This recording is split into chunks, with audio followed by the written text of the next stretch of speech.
¿Cómo están? Bienvenidos nuevamente a otro episodio más de tu podcast Moviendo Piezas. El día de hoy tenemos a un invitado bastante especial que creo nos va a aportar bastante respecto al tema de entrenamiento, experticia que ha tenido formando campeones y equipos de ajedrez, no solamente a nivel regional, sino también a nivel nacional. Nos acompaña hoy día en este podcast Bueno, yo a veces le digo maestro, le digo doctor, pero ya me ha comentado un poco. El maestro Faire, ¿cómo está, maestro? Muy buenos días y bueno, gracias por aceptar la invitación a este podcast. Buenos días, maestro. Es un honor estar acá compartiendo con usted en este podcast, en este espacio que veo que está creciendo bastante y sé que va a crecer muchísimo más porque se tocan temas muy importantes. Muchas gracias. Sí, más bien justo estábamos, bueno, antes de iniciar el podcast estábamos conversando un poco acerca de cómo nos conocimos. Pues, ¿no? Yo, maestro, usted lo llego a conocer de usted justo en un evento, un concurso que se desarrolló a nivel internacional, ¿verdad? Sí, hace algunos años precisamente te conocí ahí porque éramos, digamos que candidatos a ganar un concurso que se llamaba El entrenador que deja huella. Sí, Estaba usted y otro compañero, no recuerdo su nombre, señor cubano creo que era, y consistía en que la gente votaba por medio de redes sociales para escoger a ese entrenador que deja huella, como su nombre lo indica. claro. Y bueno, si no estoy mal, quedamos empatados y nos dieron el premio a los dos o a Sí, los tres primeros, porque sí. realmente fueron bastantes votos, la gente se animó y fue un tema muy divertido, realmente. Bastante interactivo, la verdad, justo aprovechando lo que fue la pandemia y demás, y creo que nos abrió bastantes puertas. Y justo usted ha Sí, comentado ese aspecto, ¿no? Entrenador que deja huellas. Yo recuerdo que era maestro que deja huellas. Yo a veces hago la diferencia en esos términos. ¿Usted tiende a hacer también ciertas diferencias, por ejemplo, en lo que es el concepto de profesor, entrenador, maestro, docente? ¿Hace alguna diferencia respecto a esos términos o simplemente los toma de manera igual? Bueno, retomando el tema, creo que sí era maestro que deja huella, algo así. Eh, pues la verdad me puse muy feliz al ganar este concurso porque no se trataba tanto de quién ganaba más torneos que el otro, sino de que ese entrenador que, gracias a una formación integral, a estar cerca en lo personal, a tener empatía con sus alumnos, sus estudiantes, entonces ellos lo resaltaban por eso. Como esos profesores, esos docentes, esos entrenadores, maestros que uno recuerda de la escuela, del colegio, que deja uno casi a un lado las cosas técnicas que le enseñaron, pero dejaron una gran enseñanza para sus vidas y les aportaron en su desarrollo integral. En cuanto a la pregunta, pues sí, claramente hay una diferencia entre uno ser un instructor, una persona que eh, técnicamente enseña algún concepto, y ser ya un tema, por ejemplo, de entrenador, que ya es otra persona diferente que, que maneja cargas de entrenamiento, administra, dosifica la fatiga y tiene otros temas un poco ya más específicos. En la parte técnica hay esa diferencia. Instructor o profesor enseña un concepto técnico, transmite, intenta que el otro lo aprenda porque es un concepto que es de doble vía, lo que se enseña y lo que se aprende. Y el tema del entrenador, que ya es un tema de dosificación de carga, sistematización. Eh, y ya hay otro tema que es de pronto ser un maestro, o sea, un maestro de la enseñanza, el cual ya es un término más integral desde lo humano.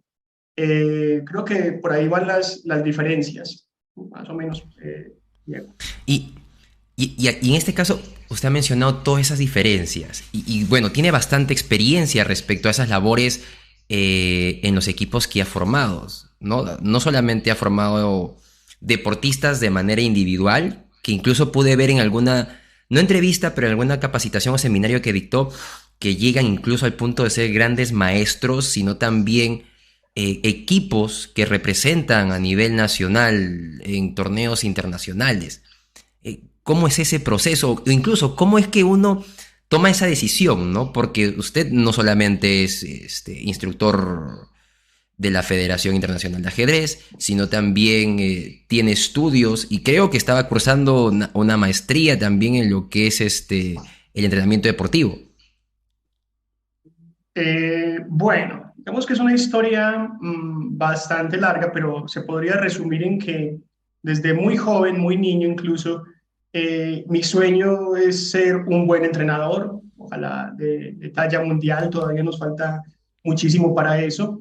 Llevo ya, desde que tuve mi primer empleo como instructor, 19 años. Ya. Ya, ya llevamos un largo tiempo en esto, que ha tocado a pulso realmente. Pero para ser un gran entrenador, pienso que uno se tiene que preparar en el área, tiene que estudiar, y eso no es en el ajedrez, sino en cualquier deporte, independientemente de que seas un gran jugador o no lo seas. Pues, lo importante es que te prepares para eso, todos los cursos técnicos posibles sobre el ajedrez, sobre el finales, aperturas, medio juego, eh, todo lo que tenga que ver con entrenamiento. Por eso mismo ingresé a la universidad a estudiar una de las carreras más cercanas, por ejemplo, en Colombia, que es licenciatura en educación física. Luego hice la especialización en entrenamiento deportivo, la especialización en psicología del deporte, porque si hay un grupo interdisciplinario y usted cuenta con un preparador físico y un psicólogo, pues excelente. Pero digamos que en nuestra área, en Latinoamérica, Sí. se trabaja con las uñas prácticamente, entonces al no tener de pronto todos estos recursos, es mejor que el entrenador venga en paquete completo, por lo menos en lo básico. Claro. Después estaba haciendo una maestría ya en fisiología, porque resulta que no es solamente las jugadas que usted piensa, sino que usted tiene que saber cómo funciona su organismo para que trabaje de una mejor manera. Lo que pasa es que la maestría no la he alcanzado a terminar porque me enfermé de cáncer después y otras Ok. enfermedades, y eso me ha costado un poco. Pero sí he estado trabajando desde iniciación hasta grandes maestros de diferentes países, o sea que he sido instructor, enseñando lo básico, y también he sido entrenador. O sea, realmente, como te digo, en nuestra área tenemos que ser todoterreno y llegar y tomar al deportista en diferentes niveles. No porque lo tomes al final o al principio es diferente, no. Uno aporta su granito de arena.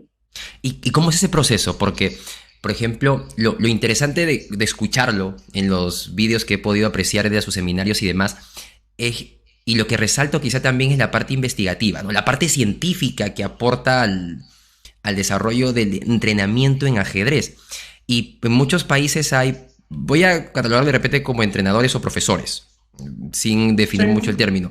Y hay de iniciación, hay nivel intermedio, hay grandes maestros que entrenan a otros maestros internacionales, maestros FIDES o campeones.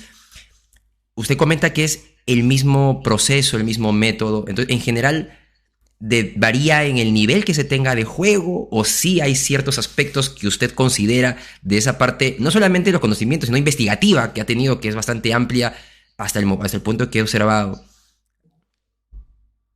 bueno, digamos que para ser un buen instructor o entrenador de Ujú. ajedrez, como te digo, hay que prepararse. Eh, Hay diferentes tipos de entrenadores. Están los entrenadores que son grandes jugadores y después pasan a ser entrenadores, que, como te digo, pues en un deporte que más o menos casi todos manejamos, que es el fútbol, sería un tipo como Pep Guardiola, por ejemplo, Claro. que es una persona especial en ese área. Y hay otro, por ejemplo, por decir Mourinho, por citar a algunos, dos de los buenos. El tipo llegó hasta cierto nivel aficionado universitario y después pasó a prepararse para ser entrenador. ¿Cuál de los dos es mejor? Pues es difícil decir.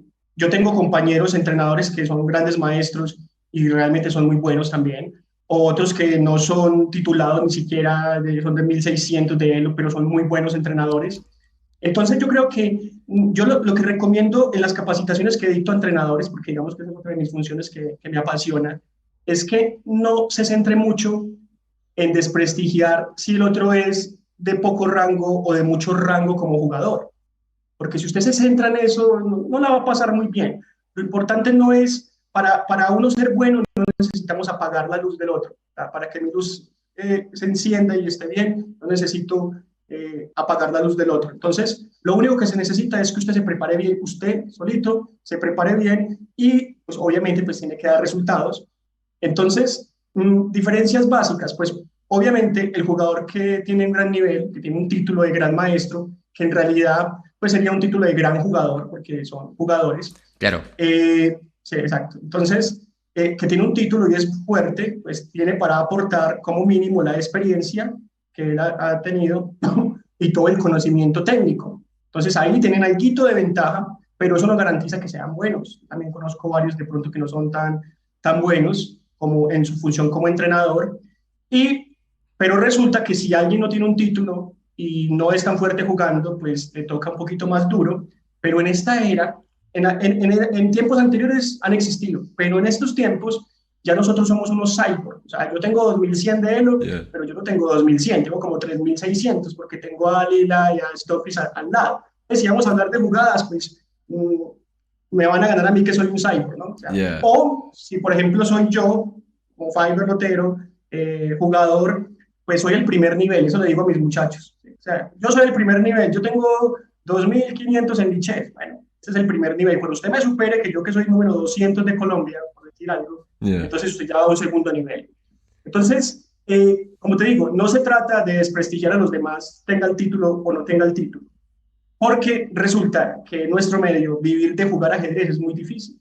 Inevitablemente les va a tocar dar clase a los compañeros que son titulados, tengan la vocación o no la tengan. Entonces, es como vivir en comunidad, como somos una familia, y hacer tu trabajo, no fijarte tanto en el que hacen los demás, pero claramente lo importante es la preparación. Punto a resaltar, ¿no? Porque sí, y se rompe un poco ese paradigma. Y creo que es un paradigma que está por ambos lados. Que por un momento, para entrenar grandes maestros, pues hay ese tabú de que, ok, tienes que ser gran maestro porque tienes que ser más fuerte, si no, ¿cómo vas a entrenar? Y por otro lado, también he escuchado en algún momento el paradigma del, no, que en los colegios es más sencillo la transición de un docente especializado con licenciatura que aprenda lo básico de ajedrez a que de repente un profesor o entrenador de ajedrez o jugador de ajedrez pueda hacer la transición para esas habilidades o conocimientos que tienen en educación.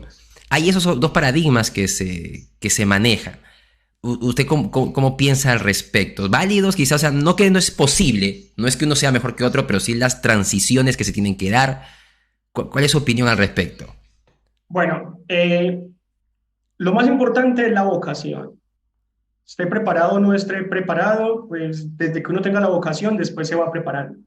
Es muy, muy importante. Es lo mismo, ¿quién es mejor entrenador? Por ejemplo, yo que trabajo principalmente con rendimiento, o un profesor de escuela que trabaja con 50 estudiantes enseñándoles ajedrez.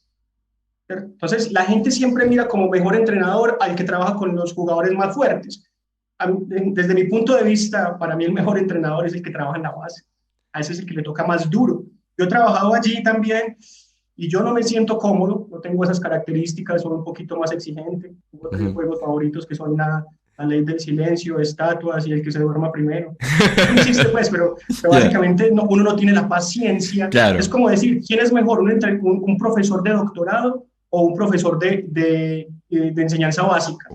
Es difícil. Sí, hay variables diferentes.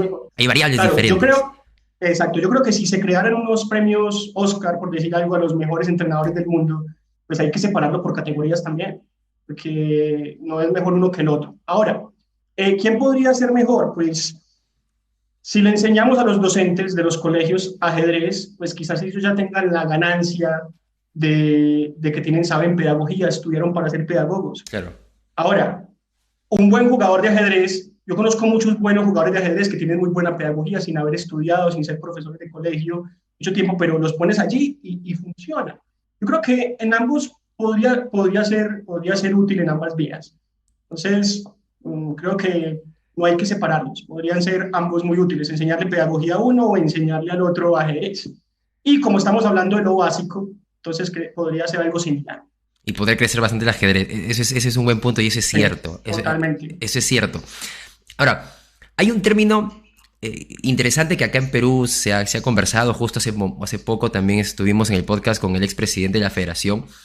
Y es un tema de repente interesante que usted puede aportar bastante desde la parte técnica.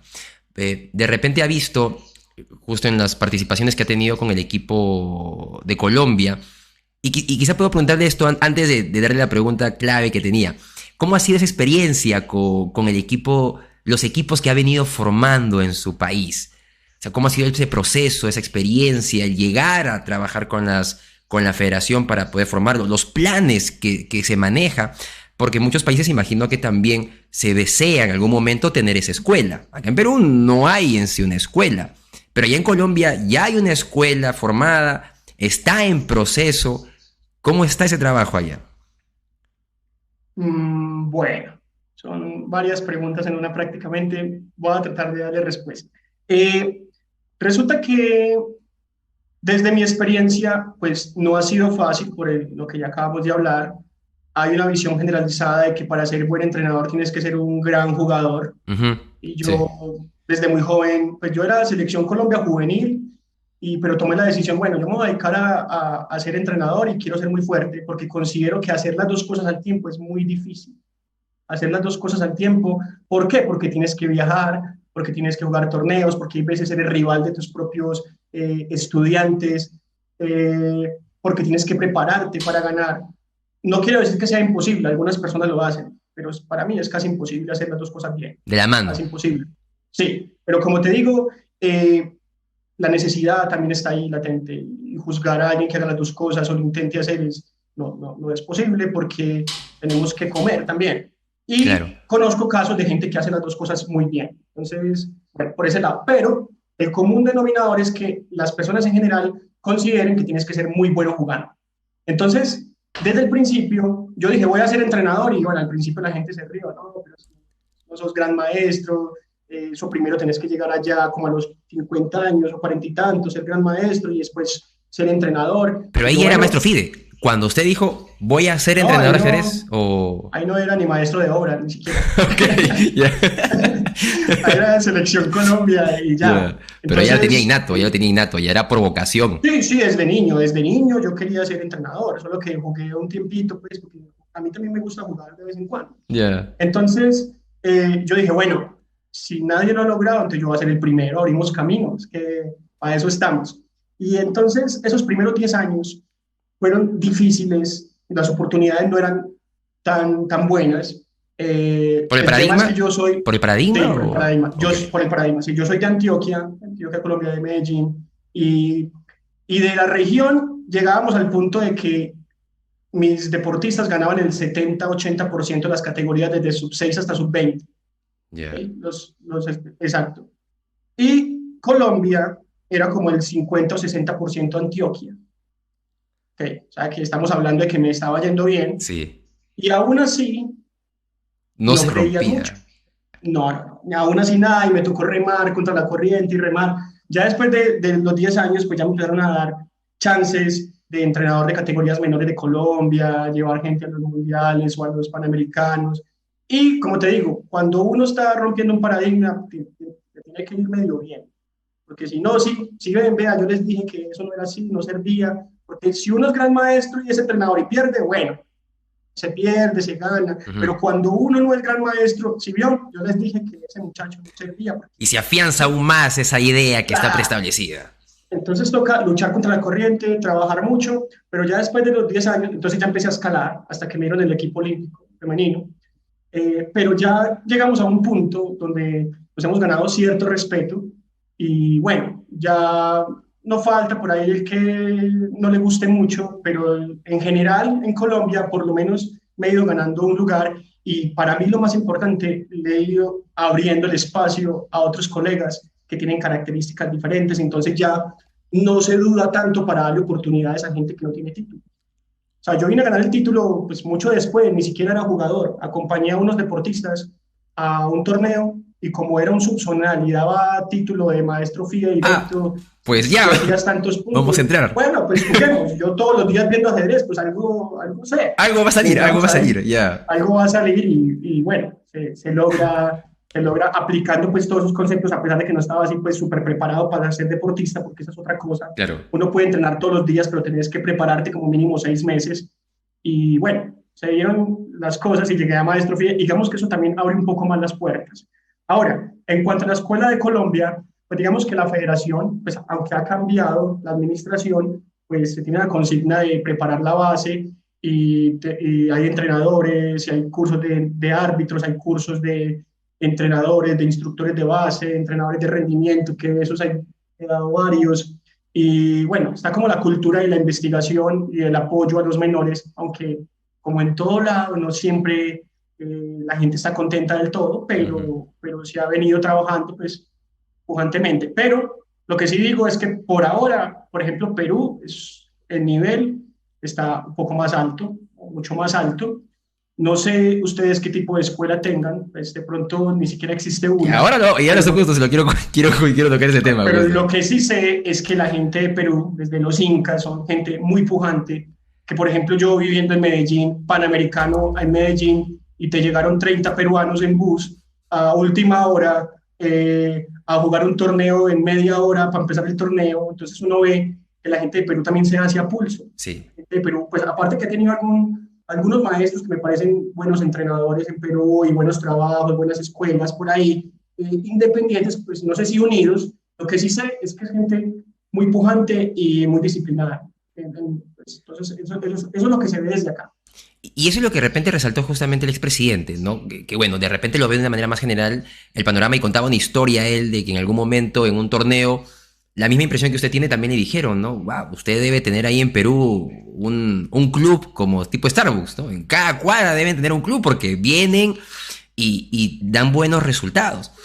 Y en realidad el presidente decía, pues no, o sea, en realidad es que en Perú no aprenden dijo esa frase, cuenta siempre su historia, ¿no? Que en el Perú no aprenden a jugar ajedrez.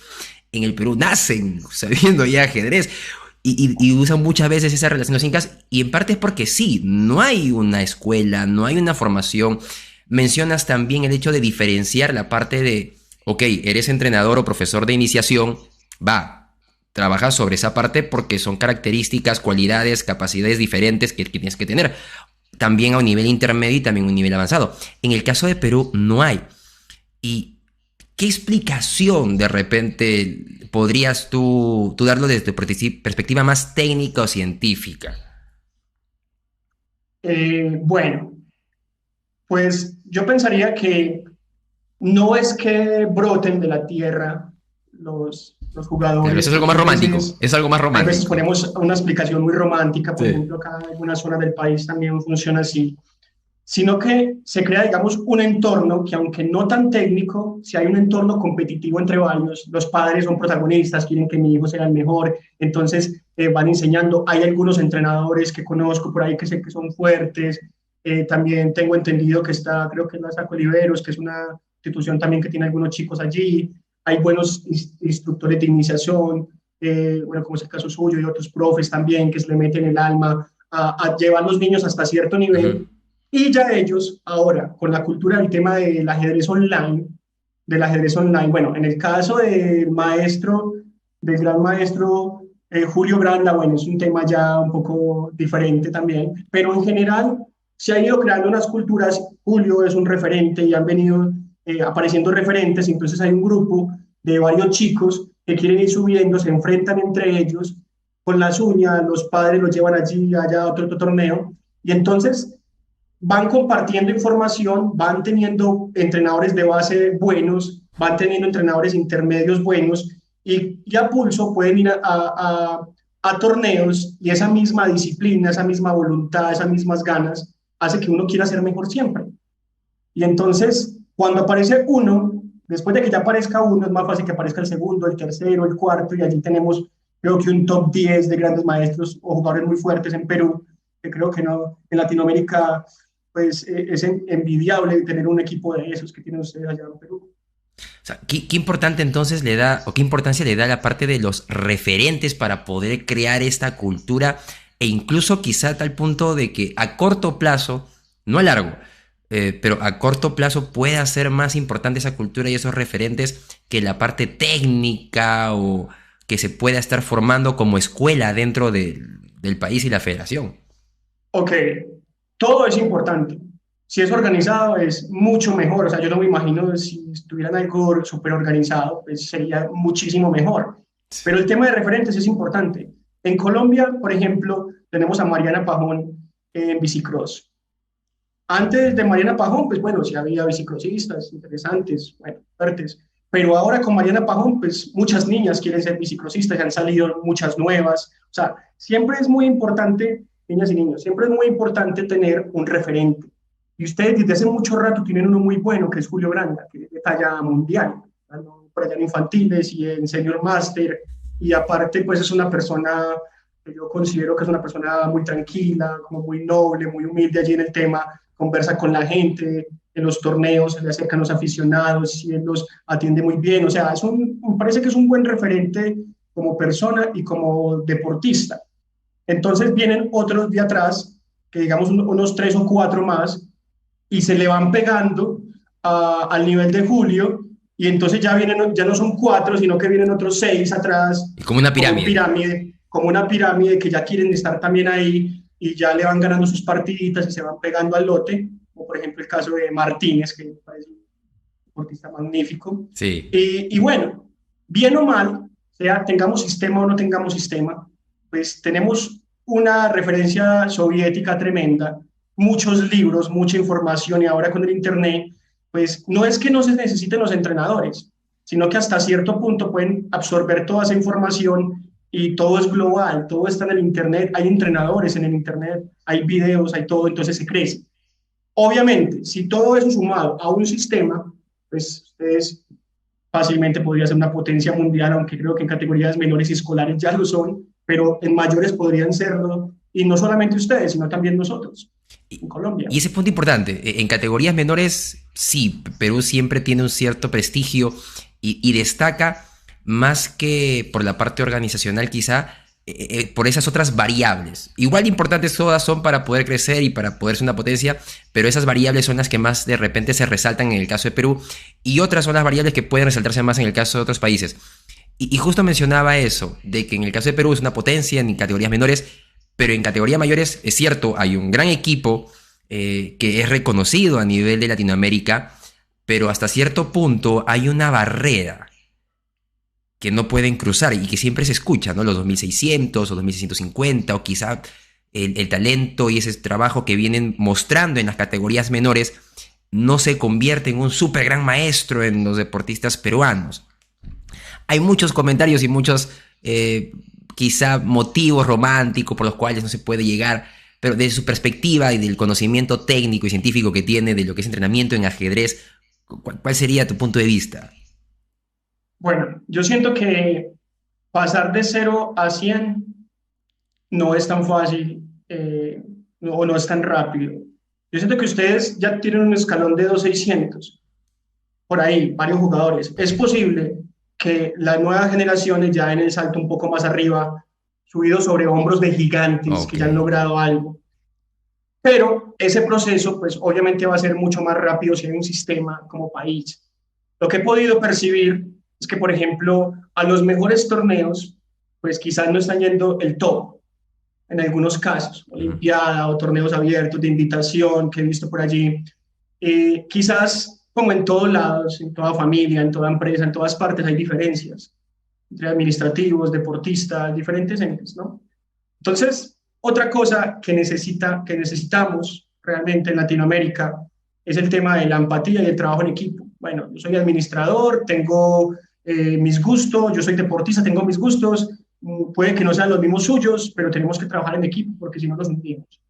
Entonces, esa es una parte importante. Otra parte importante es que estamos geográficamente ubicados al otro lado de donde está la acción y no es tan fácil en la parte económica poder viajar.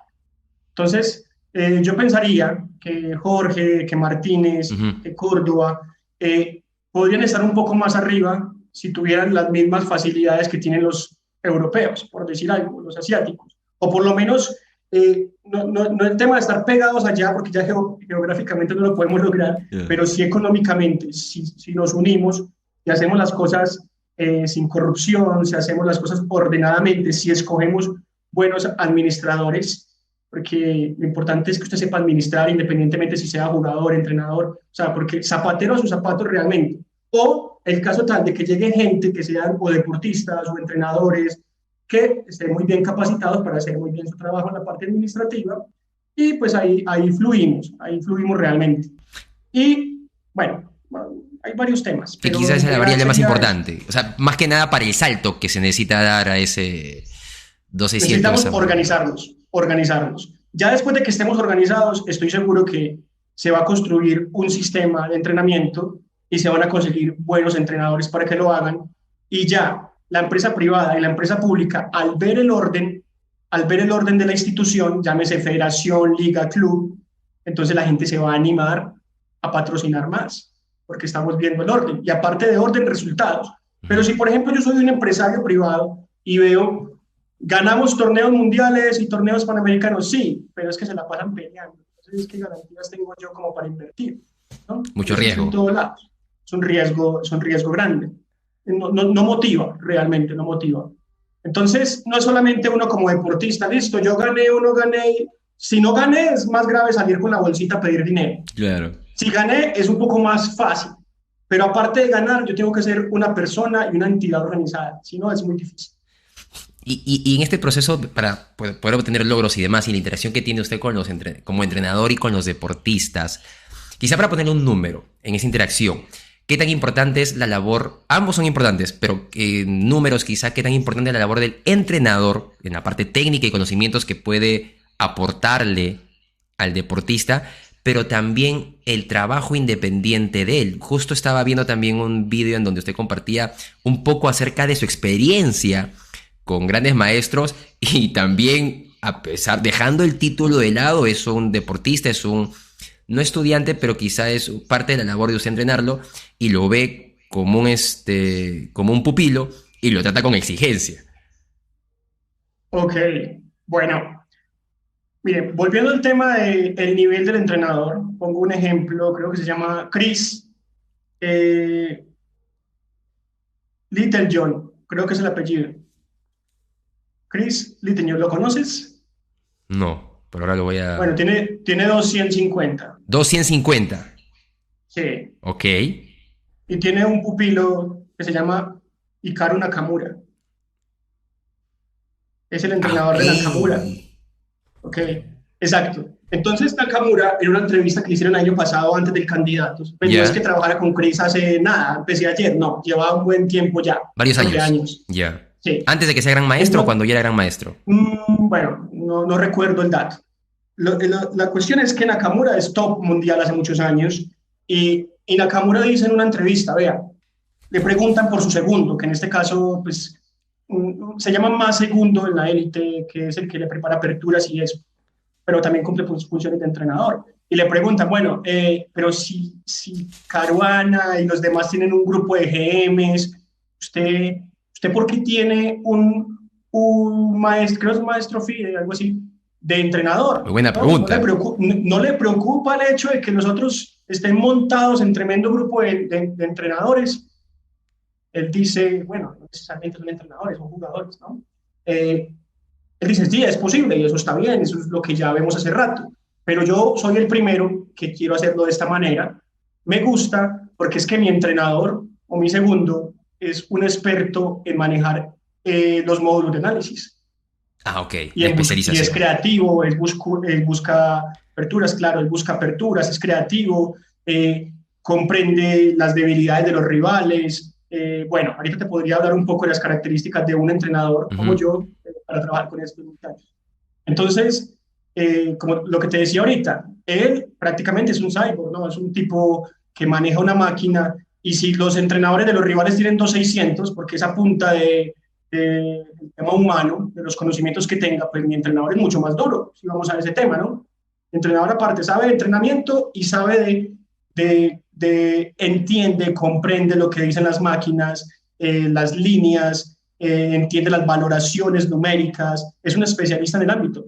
Y Kasparov ya lo decía después de que perdió con Deep Blue, después crearon los torneos de humano-máquina versus humano-máquina. Y entonces en esos campeonatos no ganaron los grandes maestros con máquina, ganaron los aficionados con máquina.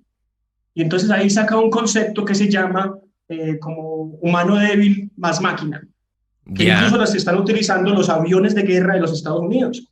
Entonces, para él y para otra gente es muy importante, pues, es más fuerte un aficionado con una máquina que con un gran maestro. Ejemplo, porque ya uno cuando tiene una cierta maestría en el juego, pues tiene un sesgo de que yo quiero hacer mis jugadas y que esta es mejor porque sí, bueno, Ok, ¿no? Mientras que el va. aficionado entiende, comprende la máquina, la guía, se guían los dos y como te digo, pues este nombre no lo he escuchado, pero yo le denomino un cyborg, mitad máquina, mitad humano, mitad Entrenadores máquina, mitad cyborg, humano. entrenadores cyborg. Sí, sí, esos entrenadores cyborg. Ok, Los entrenadores cyborg, yo vengo siendo un entrenador cyborg para el tema específico de lo técnico. Para el ya. tema específico de lo técnico, si queremos que el deportista tenga una carga súper alta jugando contra alguien muy duro o preparar específicamente aperturas. Entonces, bueno, ya me fui perdiendo en la pregunta, realmente. No, justamente esa interacción que tenía con los maestros, que es justamente el punto importante, porque eh, como, por ejemplo, me gusta ese término de entrenador cyborg. Me Sí. gusta porque, y viene acá de repente una tesis y una antítesis que se pueden Uh-huh. encontrar. En un momento dado, tengo un deportista y cómo identificar por qué camino guiarlo, en qué sentido. Tengo la máquina que me dice, esta es la mejor. Esta jugada es la Sí. mejor y con esta parte vas a sacar ventaja y demás. Pero te puede llevar a posiciones quizá más complejas o en la que necesitas más recursos teóricos, estratégicos, de finales que tengas que entender.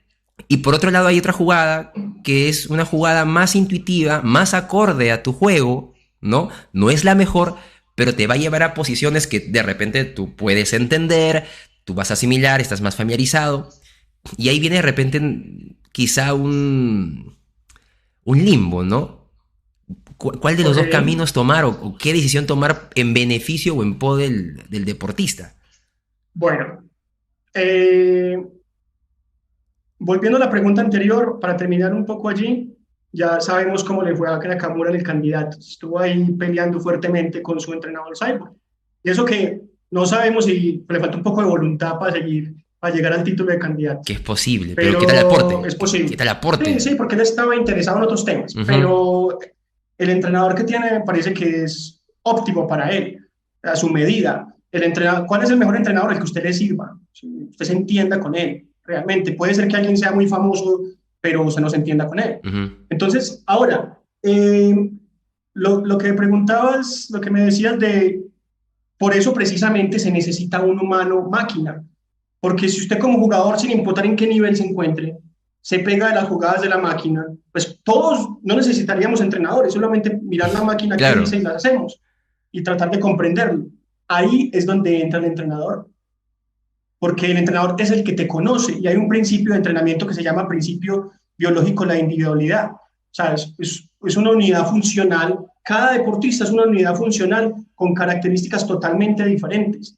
Y entonces usted como entrenador es el que conoce a ese deportista y sabe cuál de esas variantes, sea la primera, la segunda, la tercera, es la que más le sirve a él. ¿Cuál es el zapato que más le sirve a ese deportista? Y aparte de eso, el entrenador tiene que conocer y entender muy bien el juego de los rivales para comprender toda su globalidad y poder decirle, mira, de estas variantes que nos sirven a nosotros, entre todas estas, la que más le molesta a sus rivales es esta, y poderlo guiar, cosa que difícilmente es una máquina y que de pronto en el futuro hará la inteligencia artificial de poder identificar como entrenador todos estos detalles y Claro. conocerte, En base pero a la por ahora data, no ¿no? hemos En llegado base a la allá. data de estas partidas y te Big saca Data, una sí, mejor opción.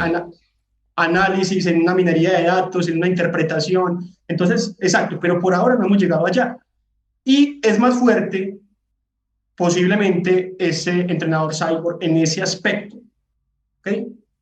Entonces, bueno, hay muchos métodos de entrenamiento, pero por ejemplo, digamos que yo he llegado afortunadamente al punto de que ya los grandes maestros no van y miran mi Elofide a ver cuánto Elofide tengo, ¿no?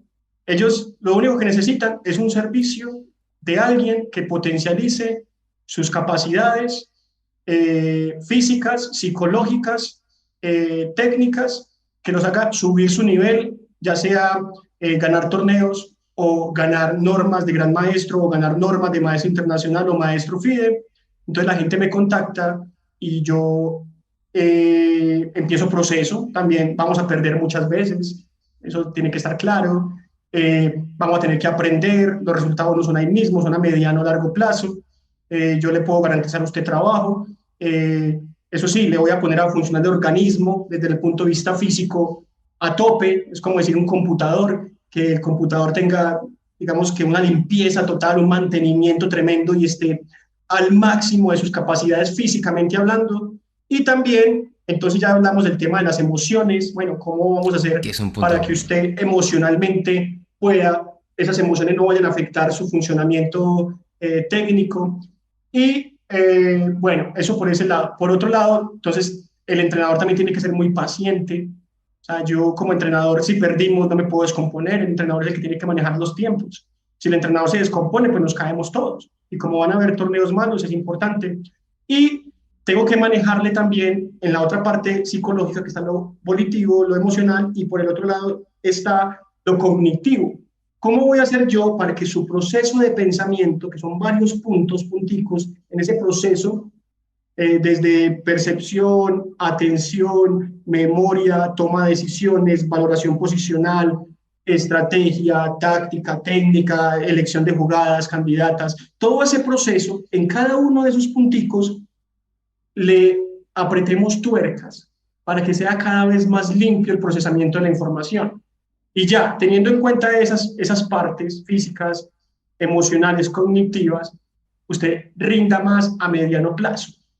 Entonces, haciendo eso, he tenido la oportunidad de trabajar con deportistas desde niños hasta adultos en diferentes momentos, pues he tenido la fortuna de tener un buen porcentaje de aciertos, porque, como te digo, uno como entrenador puede hablar muy bonito y puede saber mucho, pero si usted no gana, va para afuera. En otros deportes perdés 5 partidos y te echan y seas Sí. el más famoso. En ajedrez es un poco más flexible, afortunadamente no nos tiran tan duro, Eh, pero tienes que ganar también en algún momento. Si no ganas es complicado. Entonces, hemos manejado, pues, digamos, esos momentos y ya la gente lo busca a uno. No siempre nos va bien. A veces uno comete errores como entrenador. Creo que por torneo uno como entrenador comete mínimo un error. Entonces, bueno, pues se entiende, y se por eso la disfruta. exigencia, ¿no? Y por eso la exigencia que tiene usted con los maestros en los cuales se entrena. Sí, señor. O sea, yo he empezado a trabajar con muchos grandes maestros. De los que he empezado a trabajar, póngale que he continuado con el 30-40%. Menos de la mitad. Por, porque el primer filtro es, bueno, usted es muy famoso, usted es muy buen jugador, pero usted tiene que hacer lo que el entrenador le diga, ¿no? Pues tampoco es una dictadura del todo, es un tema más bien flexible, pero la disciplina. Mire, para que usted rinda en el ajedrez, para que usted tenga éxito en el ajedrez, tiene que tener buena sistematización, disciplina y voluntad. Si falta una de esas tres, no hay nada, por muy bueno que sea el deportista. Entonces, pasado 1 o 2 meses, me toca decir, máster, bueno, un placer, seguimos siendo amigos, pero no estamos funcionando, somos alfiles de diferente color, usted y yo, Qué buena referencia. así como dijo Spassky con su matrimonio. Pero bueno, entonces, eso es, disciplina. Yo le pongo a usted los estímulos, bueno, cargas, que en el ajedrez le llamo más estímulos porque es más mental. Le pongo unos horarios, un plan de entrenamiento. Si usted lo cumple, le aseguro que posiblemente hay una gran posibilidad de que usted rinda. Pero si usted no lo cumple, no vamos a hacer nada. Y mejor No vamos a hasta ahí avanzar, no va nomás. a mejorar. Y bueno, como también está en nombre, en De juego el uno. nombre mío, aquí no es un tema económico, que si usted me pague o no me pague, es que otra característica de un buen entrenador es que tienes que ser un profesional, respetar tu profesión. O sea, es cierto que algunas veces el dinero es importante, que bueno, que algunas veces no estamos en la mejor situación económica, pero uno como entrenador tiene que darse a respetar también. Y en ese aspecto, ese trabajo independiente que usted realiza con sus deportistas, que es bastante laborioso, bastante dedicado, porque no solamente sentarse en un espacio y dictarle algún tema específico ni nada por el estilo, sino es un trabajo que muchos desconocen, que es todo un proceso metodológico, sistemático, que hay que llevar con cada uno de los deportistas de manera individual. Eh, Trabaja con los grandes maestros, con los maestros, así. En el caso de su equipo en Colombia, cuando son varios deportistas en una misma categoría, también llega a poder trabajar de esa manera, de manera individual con cada uno, o tiene que cambiar la metodología para poder abastecerse, porque digo, un trabajo, el tiempo es corto, ¿no? A veces limitante. Ok, bueno, mire. Obviamente, entre menos deportistas mejor. Si usted puede dedicarse a unos poquitos, está bien. Más Pero es efectivo. que hay veces somos entrenadores de países, de ligas, de pueblos, de ciudades, que son muchos. Claro. Entonces, usted ahí tiene que enseñarle a ellos a hacer su trabajo también. O sea, yo, por ejemplo, tengo un drive y en Ok. el drive cada uno escribe los minutos de cada tema que trabaja diariamente. Hace los promedios, por decir algo de táctica, hace tal. Y también pues tenemos algunos sistemas que nos estamos ayudando para que sea un poco más automático, que los datos salgan solos. Pero a mí me gusta mucho la disciplina de que la gente lo haga, para que sea más consciente. Ahora, no todo el mundo lo va a lograr. Y hay dos visiones. Una, los que no trabajen se van. Ya. Esa es una, La como más muy, dura. muy, La más muy dura. dura. Otra que me está gustando más es, listo, los que más trabajen tienen beneficios, ¿no? Hay un patrocinio para 4, listo, yo miro los números, los que más trabajaron, ni siquiera los mejores, listo, ustedes 4 van para el torneo, porque a largo plazo esos van a ser los buenos. Esa me gusta, la de la motivación también. Yo manejo las dos realmente, por eso mi método es integral, funcional. Ahora, si hay veces que tenemos muchos, entonces uno como entrenador, pues está la igualdad y la equidad. Entonces uno mira, bueno, yo por ejemplo, ahora mismo estoy en Bogotá y les digo, bueno, hay que jugar 500 partidas blitz, por decir algo. Ok. O este mes vamos a hacer 3000 ejercicios de combinación. Les pongo un reto. Ok. Y después de ese reto, les digo, el que logre esa meta, yo entra a un grupo de élite. Y ese grupo de élite le doy, entre comillas, más importancia. Tienes espacio adicional. Claro, listo. Yo doy horas extras, incluso me doy más horas de las que me pagan realmente. Bueno, entonces, sábados y domingos, algunos días, bueno, ustedes 8, por decir que sean 8, y le meto toda la ficha. Meto toda la ficha. Los demás, profe, muchachos, todos tienen la misma posibilidad de llegar allá. ¿Cierto? Yo como entrenador no me puedo multiplicar en 50, es muy difícil hacer el trabajo bien hecho.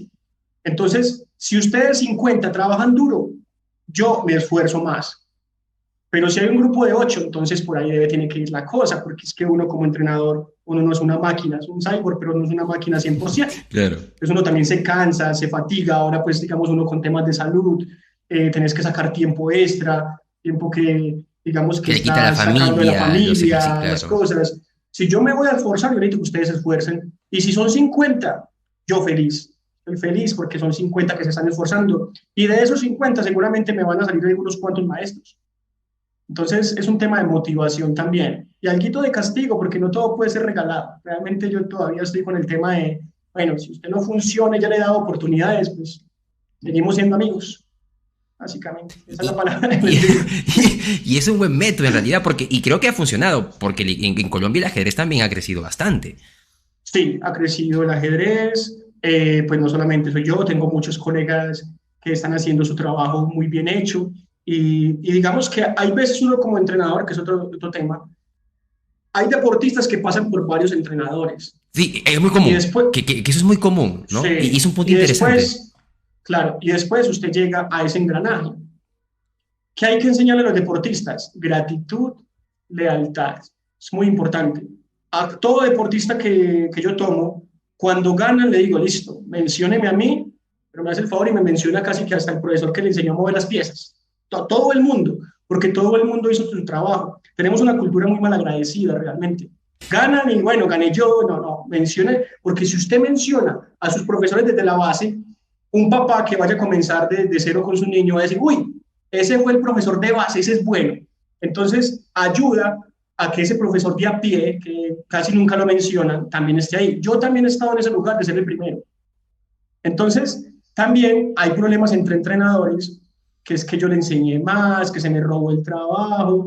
Entonces, ahora mismo, por ejemplo, en Bogotá, listo, hacen una publicación en Facebook, pónganme a mí de último, mencionan a los de los clubes, a todo el mundo, porque si tenemos a todo el mundo contento, seguimos siendo amigos, todo fluye más y no matamos a la gallina de los huevos de oro. Y así mismo los deportistas, si usted gana, recuerde las entidades que lo han apoyado, porque usted ganó, celebró, pero al siguiente año tenemos que volver otra vez por el patrocinio. Entonces, la gratitud y la lealtad es muy importante en el tema de los deportistas, entrenadores, administradores. Entonces, bueno, volviendo al tema, llego yo en algún engranaje, por decir algo, un gran maestro, decir algo, por ejemplo, Andrés Gallego, que es un gran maestro, por decir el tema. Él tuvo como otros 4 o 5 profesores y yo no tengo por qué robarme el mérito de lo que él obtuvo. Yo simplemente digo que trabajé con él en estas etapas y le aporté tal cosa y ya después llegó otro o hubo otros antes. Entonces, el tema de la guerra del centavo acaba con muchos procesos, porque uno por ganarse el dinero termina hablando mal del otro. Uno escucha por ahí, me tocó, le dice al papá, me tocó reenseñarle todo desde cero, porque no le habían enseñado era pero nada, o se lo enseñaron mal. Ahí estoy pecando como entrenador. Uno tiene que respetar a los colegas. Así el entrenador, uno sepa en el fondo que de pronto no estuvo tan bien ahí lo que le enseñó, hay que respetarlo. No, todo está muy bien, pero te voy a explicar un nuevo concepto. Y ya, respetar al colega. Eso hace que su entorno crezca y cuando usted crece, ojalá podamos crecer con un entorno, subir a la mayor cantidad de colegas que se pueda. Hay algunos que están en las sombras, que nadie conoce. Usted si está más arriba, ayúdenlo a subir. Y así crecemos mejor y más fácil. Y es una gran visión, porque sí, sí es cierto que se ve lo que justamente mencionas, ¿no? Esa lucha, esa disputa interna, y de repente no resaltamos quizá la parte positiva de la labor de ese profesor, entrenador, facilitador, docente que hizo en su momento, porque si tu deportista llegó a ti, es que alguien lo motivó. Puede ser que no, claro, o sea, de repente le faltó enseñar los conceptos, hay algún tema, ok, válido, pero resalta lo valioso. Ese deportista, a pesar de eso, sigue ahí, está motivado, ha hecho un buen trabajo para que llegue entonces, para que lo puedas entrenar. Y quizá falta también desarrollar esa cultura dentro del ambiente ejercístico en general. Entre los entrenadores en general. O sea, por ejemplo, cuando yo me reúno con colegas entrenadores y hay alguien que llega y empieza a hablar mal de otro, yo de una vez digo, no, ahí no hay nada. Este man no es de confianza, este man no le está aportando al gremio y nosotros como entrenadores tenemos que crecer juntos. Y si, por ejemplo, yo soy entrenador y cada mes en la revista de la federación escribo un artículo contando mis métodos. Y cada que puedo hacer un video cuento mis métodos. Y cada que, bueno, trato de contar todo lo que hago. La visión egoísta es decir que si yo cuento lo que hago, pues me van a ganar. Entonces no muestro lo mío y no crecemos en comunidad. Por ejemplo, Colombia, digamos que tenía cierto nivel ajedrecístico, mejor que algunos países que ahora que son potencia, hace unos 50 años. El problema era que llegaba el informador, llegaban los libros, me descubrí cosas y yo no le contaba a mis compañeros. Había mucho egoísmo, por decir algo. Entonces se murieron los entrenadores y no publicaron nada, no sabemos cómo era que entrenaban. Y Colombia se estancó mucho. Se le pasaron muchos países que estaban por debajo. Ahora estoy tratando, o estamos con tus compañeros, listo, publique todo lo que usted sabe, muestre todo lo que usted sabe, y si le ganan, pues bueno, uno mejore sus métodos. Ahora, si yo cuento lo mío y me ganan, no es tan fácil, digamos, que se apliquen los mismos conceptos que uno hace, pero si los aplican, entonces lo obliga a uno a seguir mejorando y así crecemos todos. Y así le enseño a mis colegas, así sean rivales, yo tengo que enseñarles todo lo que sé. Así debería verse el ajedrez en general. El conocimiento está para compartirse al final, ¿no? Y creo que eso motiva el crecimiento en general, no solamente en entrenadores, también en deportistas. Ok, tú sabes más de este tema, estás en el mismo equipo, compártelo. El compartirlo te beneficia, te hace repasar, el que tú le tengas que explicar hace que lo entiendas mejor, y si él lo sabe, y cuando juegue contigo, te va a exigir más, y te va a forzar a que, ok, si acá me supero en algún momento, el tema que supuestamente sabía, me falta dominarlo, me falta entrenarlo, y es un crecimiento mutuo. Es un crecimiento mutuo. Y es una manera bonita de verla. Maestro, sí, unas últimas preguntas. Para resumir, tranquilo, las que quieran. ¿Qué sucede? O sea, es mucho en realidad, porque la parte de entrenamiento es muy rica. Y creo que es un aspecto que sí está descuidado. No quiero decir a nivel general, pero en Perú es un aspecto que está descuidado. No es un aspecto en donde, por ejemplo, podamos nosotros incursionar en un espacio en donde tengamos un instructor especializado en psicología, entrenamiento deportivo, fisiología del deportista, en la parte emocional, para poder prepararnos de manera eficaz, de manera eficiente para la labor de entrenador. Tampoco hay ese espacio en donde tengan delimitado, ok, de repente es entrenador o profesor de niveles de iniciación, y niveles intermedios y niveles avanzados. Entonces hay todo bosquejo tremendo para poder aprender. Pero en términos resumidos, quizá, ¿cómo podría usted resumir lo más importante o los temas más importantes o el método más importante en el que uno se debe especializar dependiendo de los niveles en los que se encuentra? Un ejemplo sencillo. Tenemos profesores o profesoras que desean incorporar el ajedrez en el colegio. Son la parte de iniciación. Aquellas personas que nos sacan ventaja en, como mencionaba, en paciencia, en manejar 30, 40. Y esas profesoras en realidad que muchas veces no se mencionan, o profesores, son las que siembran lo que se va a cosechar luego. Las que logran motivar a esos niños para que sigan jugando, practiquen y de pronto ya lleguen a manos de entrenadores de niveles más exigentes. ¿Qué consejos recomendaría? ¿Qué temas usted indicaría de repente? Están en iniciación, que desarrollen de esta manera y que trabajen de esta manera. De repente ya están en un nivel un poco más competitivo de cierto elo. Aunque cada deportista es individual y debe ser personalizado, podría haber algún tema general que se deba desarrollar más con estos niveles y así sucesivamente. ¿Se puede generalizar en cierta manera o un poco cómo se debe desarrollar? Bueno, te voy a comentar un poco sobre un libro, artículo que estaba escribiendo de cómo desarrollar una región, o sea, llámese como se llame, Todo un pueblo, proceso.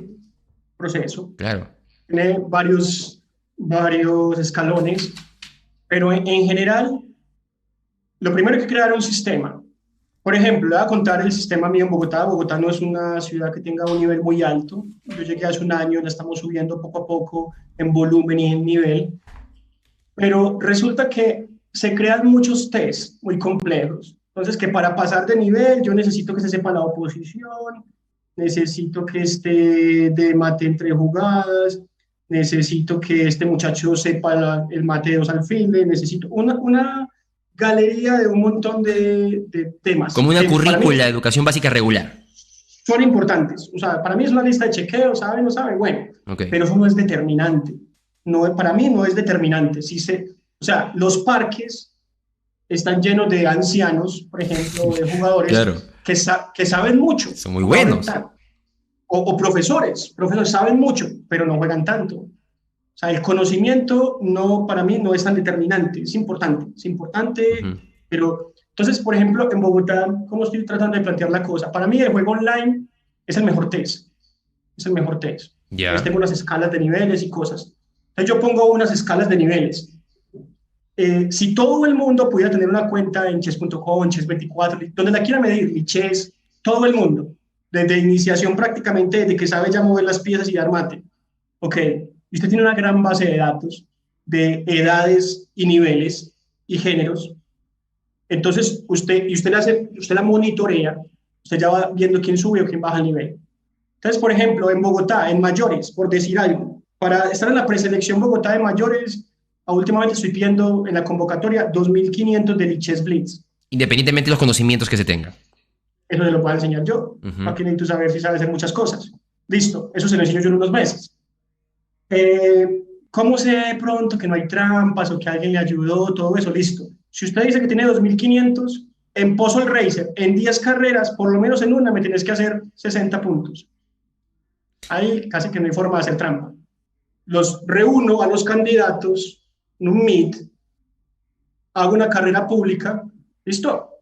Ustedes dicen que tienen 2.500, muéstrenme a ver si es verdad. Si se acerca más o menos a 60, 65, 70, ya uno, listo, este sí puede ser el que estaba jugando. ¿Y ese número usted llega así por experticia, por experiencia, por investigación? Sí, okay. Sí, por investigación. Por ejemplo, por decir 60, hay unos que pueden hacer más, menos, de pronto uno les perdona ahí 1 o 2 puntos, pero si vos me decís que tenés 2.500 y en Puzzle Races haces 35 en 10 carreras en promedio. Algo está mal. Algo está mal. Entonces vuelva el próximo semestre, por decir algo. Y así para todas las categorías. Puede que de pronto, no estoy mirando aquí la tabla, yo tengo una tabla ahí con todos los datos. Okay. Sub 8, sub 10, sub 12, en Blitz. Puede ser incluso Bullet o Bala. Para mí el ajedrez es el mismo presencial, virtual, obviamente con diferencias importantes. Por ahí escribí un artículo sobre el tema. Pero bueno, Ese se llama nivel práctico. Y los evalúa en el Blitz. O sea, los evalúa en Sí, Blitz, no en incluso puede ser rápidas. en bullet. Mire, los mejores jugadores de top 10 clásico, rápido, blitz presencial, casi que son los mismos de bullet, blitz, virtual, en el top 10 mundial. Y si usted mira los de Perú, pues seguramente van a ser los mismos. Y si usted mira los de Colombia, pues son prácticamente, se mete uno que otro. Por ejemplo, si hacemos uno de bullet en Perú, entre los 10 primeros seguramente va a estar Martínez Alcántara, va a estar Córdoba, va a estar Cruz, va a estar el otro que es MI, que también juega muy bien online, que estuvo en la Olimpiada, A Terry, Renato Terry. Terry, casi que son los mismos. Pero bueno, bullet, digamos que ahí hay mucha velocidad, listo, entonces blitz. Con blitz yo tengo una escala para saber cuánto necesita usted mínimo para ganar un nacional en Colombia en todas las categorías y ramas. Si usted cumple eso, usted es candidato. No necesariamente vas a ganar, se necesita parte psicológica, preparación específica, tal. Claro. Pero si usted no cumple esos números, no hay nada que hacer prácticamente. Necesitamos un milagro. Y incluso con el blitz de online. Entonces hay algunas personas que dicen, no, es que eso es muy diferente, listo, muéstrame las estadísticas, a ver quiénes ganan los torneos y miramos la tabla. Casi siempre se cumple. Entonces, ejemplo, una niña sub-10 que yo tenía antes, empezó a jugar 2 años, no tenía elo FIDE, nadie la conocía. Yo le dije al papá, bueno, llévela al Nacional, ella tiene como 2000, por decir algo, en Lichess Blitz, algo así. Está entre los mínimos para ganar el torneo. Okay. Profe, pero es que las otras han ido a mundiales, suramericanos, panamericanos. No me interesa, ya están los números. Va a quedar ahí entre las 3 primeras como mínimo. Si le va mal, queda por allá de quinta. Y hizo 9 de 9. Porque el nivel ya está. Y punto importante. Esta deportista solamente jugaba... Interesante este aspecto, ¿eh? Porque sí, de nuevo, ahí hay otro paradigma que está inmerso y que diferencia bastante el ajedrez presencial y virtual. Sí es cierto de que hay una etapa de familiarización o no, o de adecuarse a esa parte física y virtual. Pero la deportista que usted menciona solamente jugaba blitz, o claro, también dentro de su... No, pues, rápidas también. Apenas te interrumpo, no escucho muy bien. Mira, no es que solamente vaya a jugar bullet o blitz. Digamos que en la parte práctica, que va a ser un 20-30% por ahí, se va a dividir en diferentes modalidades, clásico, rápido, blitz. El blitz, por decir algo, yo lo utilizo como un test. Para mí es el mejor test, el juego online, porque usted lo juega todos los días. Usted juega el online todos los días o prácticamente todos los días. El FIDE, algunos ni tienen elo. Claro, Otro ejemplo, tengo un deportista, tiene 2.800 en Lichess Blitz. Wow. Aparte de eso, pues ya ha jugado torneos presenciales, porque más o menos cuántos torneos se necesitan después de usted tener el elo Blitz, porque ese es un indicador solamente. Tenés que jugar por ahí unos 10 torneos duros para que ya toques piezas, estén en el ambiente clásico. Eso es una adaptación, no es que solamente juegue Blitz y Bullet y ya. Pero para mí es muy importante jugar Bullet y Blitz. ¿Okay? Bullet también. Es muy importante. Sí, porque ¿cómo se terminan las partidas Blitz? En Bullet. O las clásicas en Bullet. ¿Cómo entrenan los atletas keniatas? 40 kilómetros, sí, pero también entrenan piques. Sí, porque entonces si el otro también corre a la misma velocidad mía, ¿quién gana? El del mejor remate, ¿cierto? Entonces, aparte, si usted juega bullet en algún porcentaje pequeño, medianamente, en algunos momentos del entrenamiento, según la planificación, usted coge defensas en la parte emocional, la respiración, no entra en una hipoxia sin oxígeno, al final empieza a regalar piezas al terminar la partida. Usted ya está entrenado también en bullet, en blitz, en rápido. El método mío se llama método integral, porque integra las modalidades, las etapas de juego, lo físico, lo psicológico, lo mental. Y aparte de eso, tiene que ser funcional. Por eso mi método se llama MIF, método integral funcional, que te sirva eso que estás haciendo realmente para la práctica. Entonces, el blitz, otro ejemplo, tengo un deportista de 2.800, por decir algo, pero como 2.200 o menos. Vamos a Cuba con un grupo a 2 cerrados. ¿Cómo fue ese de 2.800, 2.200? FIDE, ok. 2.200, o hasta menos tenía antes. Ya. ok, vamos a Cuba a jugar un cerrado A y B. El cerrado Claro. A es GMs, MIs, por norma de GM. El cerrado B es maestros FIDE, maestros internacionales. Yo ya tenía uno de mis deportistas maestro internacional en el primer grupo y le dije al organizador que me dejara jugar a este otro. Y Ya. entonces el organizador me dice, pero, Master, esto está como muy pesado para él. En el A. En edad, no, en nivel. O sea, es muy pesado. Ya. Es un torneo de GMs y MIs, pesado, Ya. Y su segundo pesado. deportista le pidió para que participara. No, yo, porque yo, el otro ya era MI, o sea, ya era, tenía una norma y bueno, al Ok. otro lo puse en el otro nivel. Ah, ok, ok. Y a este otro lo puse en el grupo A. Todo el mundo, no, pero van a acabar con ese tipo, ¿no? Ya. Pero yo sabía que para ganarme ese torneo tendría que tener más de 2,750. En liches.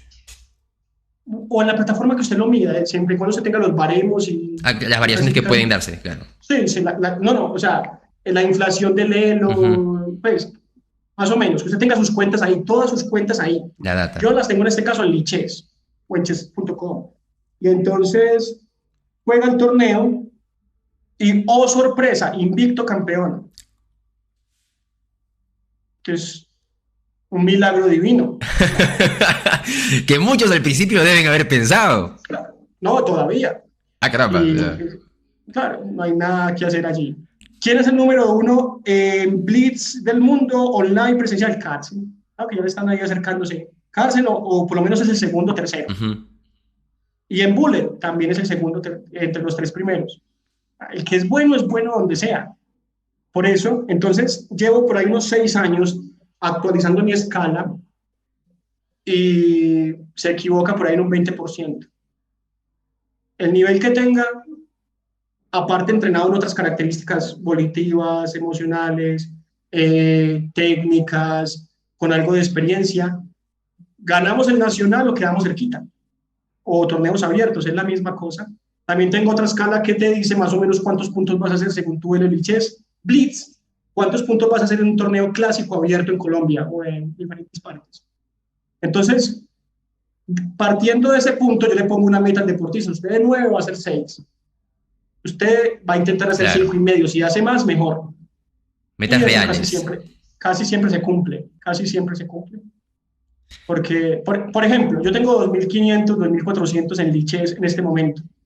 Si yo jugara torneos en Colombia, haría entre 5,5 y 6,5. Puede ser menos o más. ¿Por qué? Porque no me da la fuerza práctica para hacer más. Puede que le gane al campeón incluso, pero en la regularidad del torneo Ujú. me voy a quedar ahí. Me voy a quedar. Así es la cosa. Y ese método integral es interesante, porque de nuevo, y eso me encanta justo de esta conversación que estamos teniendo, hay varios paradigmas que surgen y son paradigmas porque simplemente se hablan hacia el aire y no hay un dato científico, método científico, experticia, investigación que sustente esa idea. Como en el caso del bullet, que siempre mencionan, no, no juegues bullet, que eso no te va a mejorar, que no piensas, pero hay un método integral y que es válido lo que usted menciona porque lo está sustentando de manera científica. Pero viene una pregunta. Ese método integral de entrenamiento que usted plantea, que usted utiliza y que tiene lógica con los resultados y con la realidad en la que se va a enfrentar el deportista, ¿lo aplica desde un comienzo? ¿En qué sentido? Un deportista que recién está jugando, o que ya está jugando en liches, desde un primer momento, ok, vas a jugar en ese 30% de tiempo que le vas a dedicar a la práctica, vamos a darle un espacio a bullet, blitz y rápidas, o al principio usted destina más a blitz, o de repente destinas más a rápidas y después hay que ir a un bullet. ¿Cómo hace ese tratamiento? Ok, mira, bueno, empezaré por decir que todas estas cosas que te estoy diciendo tienen personas que no les gusta, muchas. Sí, ¿Ok? sí. Entonces, por ejemplo, publico artículos y cosas y ahí escriben, no, pero ¿cómo va usted a decir eso? Casi que me echan agua bendita, no, eso no puede ser así. El señor Botvinnik decía otra cosa y pues yo estoy de acuerdo con Botvinnik con un 70% de cosas.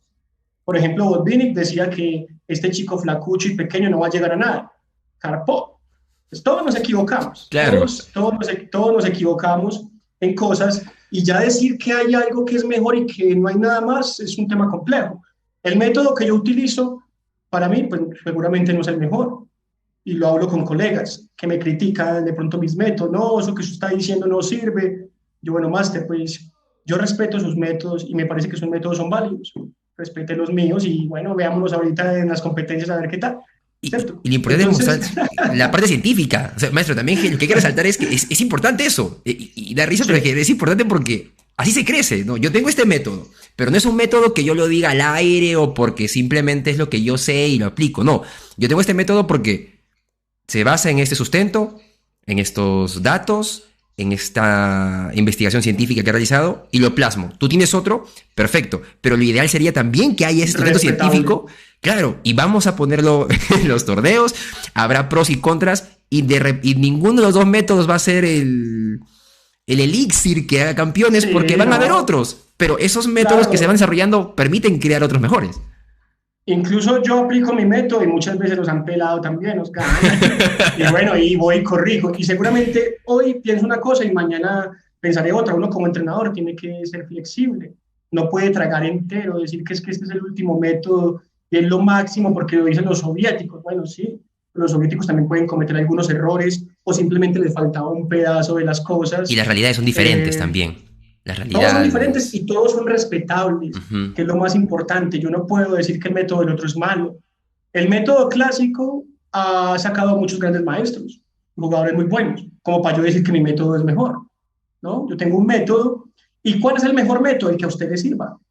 Entonces, yo he trabajado ya sobre lo clásico, sobre las teorías clásicas del entrenamiento deportivo general, la planificación tradicional, ahora en el ajedrez todo lo que ya han dicho en los años 50, 60, ya todo eso lo he absorbido y saco unas propias conclusiones y anexo otras. Eso es todo. Y otro entrenador puede sacar otro método y puede que sea mejor, pero a mí me funciona uno. Y entonces, volviendo a la pregunta de qué porcentaje, entonces, Y el momento, ¿no? Y el momento que tenga el deportista, ajá. sí, si yo tengo unos deportistas de iniciación, pues por pura lógica no debería ser mucho bullet, ¿no? Por pura lógica, porque apenas están aprendiendo unos pasos. Yo aprendo a bailar salsa, yo no puedo ponerme una vez a bailar sonido bestial o algunas de esas salsas que son bien bravas Yeah. ahí mismo, porque no tengo coordinación. Lo Claro. primero que tengo que hacer, uno al principio, pues trabajar en clásico, ¿no? Trabaja en clásico. Yo normalmente el primer año, por ejemplo, si yo fuera entrenador de iniciación de un colegio, el bullet se lo pongo por ahí de vez en cuando para que, de Como algo pronto para que se recreativo. motive, recreativo, bueno, un 10%, por decirlo en porcentajes. El blitz, por ahí un 20%, ¿ok? Un 30% el rápido y un 50% el clásico, para manejar la cosa de manera integral. Pero el primer año casi que clásico y rápido, es la forma tradicional, pero de por sí, los deportistas nuevos, niños o adultos, bueno, sobre todo los niños, terminan jugando a bullet, así uno les diga que jueguen clásico, ¿no? O sea, entonces, cuando yo trabajo con niños, les enseño todas las modalidades y a mí me interesa mucho que aprendan a pensar también muy rápido, porque que si van a jugar rápido, que lo hagan bien, Claro. ¿no? No va a estar todo el día con la correa pegándole porque es que usted jugó rápido, le que era despacio. Mire, por puras teorías cognitivas del desarrollo, por puro desarrollo integral, un niño antes de los 12 años es como un lorito, va a repetir todo lo que usted le diga al pie de la letra, le va a costar temas de tomar decisiones propias, y entonces, y son muy ansiosos, la mayoría, hay unos que juegan despacio. Bueno, Mm. entonces usted puede aplicar el conductismo y, como hacía yo de pronto al principio, haga las planas, no debo jugar rápido, no. Al Ya. principio mis alumnos hace como 20 años andaban con un cuaderno, no debo jugar rápido, escribían después de cada partida. Ya. Pero bueno, uno va aprendiendo porque uno como entrenador Es también le mete mucho es tiempo. parte del proceso, claro, es parte del proceso. Nuestros métodos en el camino han ido cambiando y evolucionando. Claro, lo que hago yo ahora es, si va a jugar rápido, hágalo bien. Y tratamos de bajarle un poquito las revoluciones, pero uno sabe que ahí mismo no se va a lograr. Se logra con el tiempo. Incluso muchos jugadores ya mayores, el caso de Anand, por ejemplo, ya siendo gran maestro, jugaba a toque, prácticamente, muy rápido. Entonces, hay gente que mejora y no del todo. Entonces, uno, ¿a qué se va a preocupar tanto porque juegue rápido o lento? Sí, es bueno que juegue un poco más lento, que haga un proceso más largo, pero pero lograr eso de un día para el otro no es tan fácil. Entonces, yo les trabajo todas las modalidades y juguemos rápido, pero bien, y cada vez le vamos bajando. Ahora, listo. Entonces, digamos que Perú tiene una base de internet que podemos llegar a todos los rincones. Por decir, todos los deportistas se inscriben en un formulario y ponen su nick, nombre y edad. Ya tenemos algo georreferencial claro. Hay que tener un grupo de metodólogos o de entrenadores que digan, uy, estos números para esa edad, por allá en el rincón de Perú, son interesantes. Este podría aplicar para la siguiente fase. Entonces, tener unas 4 fases, iniciación, colegios y eso, una segunda fase que en Bogotá se llama talento y reserva, que apenas estamos empezando con el tema, que va hasta cierto nivel según cada categoría de edad y rama. Y entonces después viene una que es tecnificación, que son grupos más pequeños, y después una de rendimiento, que son grupos más especializados. Y cada una de esas ramas tiene que tener entrenadores fuertes y muy duros en su área. Y gente que monitoree a ver dónde están los duros, porque pueden surgir por ahí en cualquier lado y uno ni siquiera los conoce. Y para eso utilizamos la virtualidad y los reunimos. Obviamente, cada uno de esos escalones tendrá una lista de chequeo, los finales básicos hasta cierto punto, los temas estratégicos, estructuras, relación de piezas menores, patrones de ataque, patrones de defensa, algoritmos, escalas de toma de decisiones, en qué momento más o menos se les enseña. Pero es posible también que un deportista duro te llegue de la nada. Ahí pasó alguna vez también. Tipo que en la pandemia aprendió todos los días dándole unas 7 horas duro y llegó a un nivel de maestro FIE. Entonces, lo que yo le ponía a un compañero de ejemplo, usted es entrenador de atletismo, el récord nacional de salto largo está, digamos, en 7.5 metros, por decir algo, y convocas a un montón de gente, en este caso sería el Lichess, ¿no? Y saltadores, todos conocidos, profesionales, están 6.5, 7, y llega un tipo y te salta de cabezas, sin cero técnica, 7.4. ¿Usted qué hace con él? ¿Lo devuelve porque no tiene técnica o lo mete y le enseña la técnica? Entonces, uno lo que tiene que hacer es encontrar talentos y después pulirlos, no pedirles técnica de una vez. Entonces, ¿qué hago yo? Si me llega ese deportista, pues lo desatraso en los otros procesos lentamente, pero yo sé que eso es un diamante en bruto. Más o menos así debería funcionar la cosa. Y es una gran organización, esos niveles que ya lo están aplicando allá. Esos los traje acá a Bogotá, pero no creas que eso se hace en todos lados. Crea que es difícil concientizar a la gente de que puede ser útil. Los recursos, porque claro.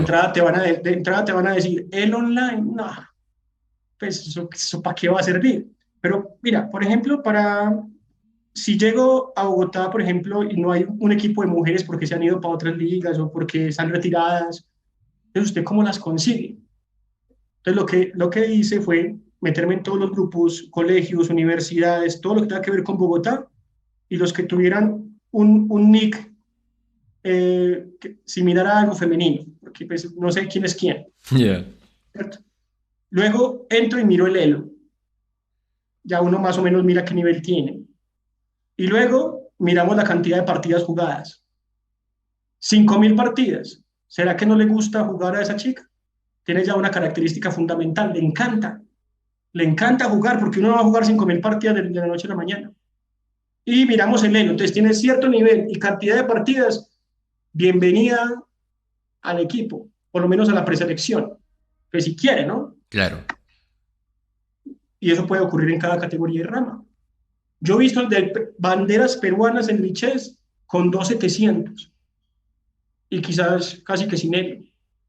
Entonces, pues yo siendo el entrenador de allá, contactaría al deportista, le preguntaría la edad, porque obviamente entre más edad es más difícil avanzar, pero se puede. Entre más edad toca, si usted tiene muchos años, toca meterle físico, mucho físico, si no, no vamos a rejuvenecer ese procesador que necesitamos rejuvenecer.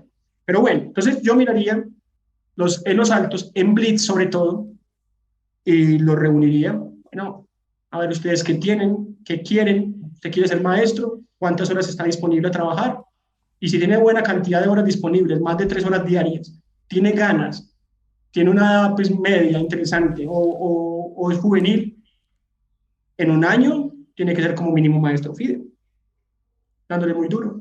Y partiendo de la organización también, ¿no? Y creo que la parte más difícil ahí, maestro, es la parte de iniciación. Porque, claro, si quisiera hacer un proyecto como ese, ya no a nivel nacional quizá, pero se empieza de manera regional como todo, en realidad el pilar de todo ese proyecto no son los entrenadores de niveles altos, intermedios, quizás, si no son, o me equivoco, de repente me lo comentas, esos profesores, docentes que van a hacer el primer alcance, la primera experiencia con el ajedrez, con esos estudiantes de diferentes colegios que se puedan conectar a estas plataformas y poder generar esos espacios. ¿Lo trabajan así o de repente me estoy equivocando y lo hacen de manera general? Crean el espacio No, en no, Lichess y el que llega. en Colombia nos falta mucha organización, no se hace así. Esa es mi visión y estoy tratando de implementarla aquí una escala grande que es Bogotá, pero de todo eso que tengo ganas de hacer, apenas voy como por la mitad. Toca concientizar poco a poco y organizar aquí algunos temas administrativos que están un poco enredados. Pero después de que todo esté bien, lo que haríamos sería, y que te lo recomiendo también, es capacitar los profes o bueno, poner profes de base, que estos profes y estas profes sean principalmente motivadores. Motivadores, si saben mucho o poco, lo de menos, desde que sepan lo básico está bien, son motivadores. Y ponerle pues unas metas, 1.000 niños, 2.000 niños, 3.000 niños que arranquen, pero no a todos tampoco, porque también hay que hacer un primer filtro de quienes quieren, ¿no? O puede ser el segundo filtro, quienes quieren, quienes realmente les gusta esto, porque no es obligar a gente a que juegue ajedrez tampoco, ¿no? Entonces, después de que ya tengamos esa cantidad, no cometer un error que se ha cometido mucho, de entidades que dicen 1.000 niños jugando ajedrez, programas de televisión, 1.000, estamos masificando. Sí, pero usted está masificando ¿para qué? O sea, para que la gente simplemente se divierta con el ajedrez o su objetivo es que salgan campeones de allí.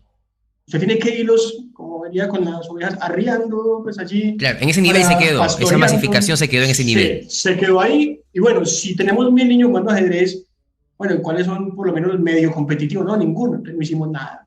Pues si el objetivo era sacar gente buena, o sea, si el objetivo es enseñar ajedrez y que sirva como herramienta pedagógica y eso, perfecto. Es una estrategia muy bonita.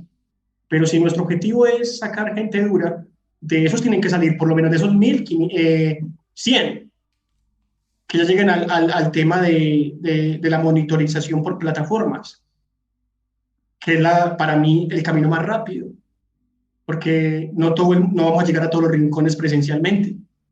Entonces, listo. Entonces, primer paso, mirar la motivación, a quién le gusta realmente de primerazo. Segundo paso, explicarle las cosas básicas, motivarlo más. Tercer paso, de esos que salieron, ¿quiénes tienen más perfil para seguir? ¿Cómo lo miramos? Por el juego en Lichess. Hay niños que les encanta, pero todavía no tienen el nivel. Esos también hay que monitorearlos.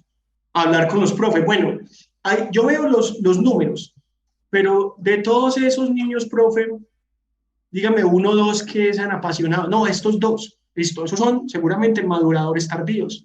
Se demoran un poco más en mostrar su nivel, pero esos también yo les diría bienvenidos, porque son los que más les gusta. Entonces, y ya vamos clasificando por etapas. ¿Cuánto tiene que durar una etapa? Para algunos será 1 mes, para unos será 1 año, para otros será 2 años. En llegar, todos maduramos de diferente forma.